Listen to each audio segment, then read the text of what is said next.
கிறிஸ்துவுக்கு பின் 624 ரமலான் துறை 17 முஸ்லிம்களுக்கும் குறைஷியர்களுக்கும் இடையில் இடம்பெற்றது பத்ர் போர்.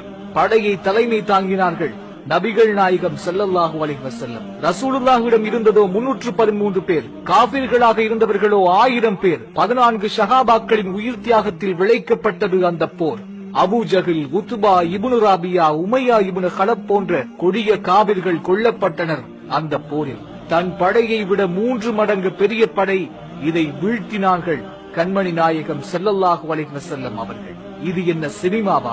பிடிக்கப்பட்ட எந்த பெண்களும் முறைகேடாக கையாளப்படவில்லை, எந்த மரமும் வெட்டப்படவில்லை, எந்த குழந்தையும் கொல்லப்படவில்லை, வயது முதிர்ந்தவர்கள் கொல்லப்படவில்லை.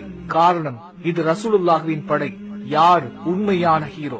சிறுநீரை சுத்தம் செய்யாத சொல்லிக் கொடுத்ததை போலியாக செய்யும் இந்த காபிர்களா, அல்லது இறை நம்பிக்கையோடு வரும் 313 பேர்களை தயார் செய்து சாம்ராஜ்யத்தை பிடித்த நமது நாயகம் ஸல்லல்லாஹு அலைஹி வஸல்லம் அவர்களா? அல்லாஹ்வே மிகப்பெரியவர்.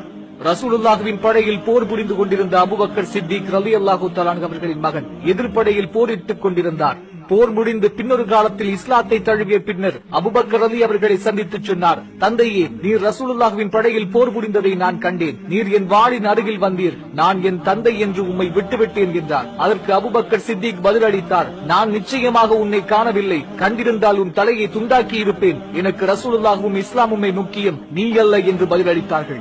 இப்படி சினம் கொண்ட ஈமானோடு போரிட்ட அந்த தோழர்களும் எமது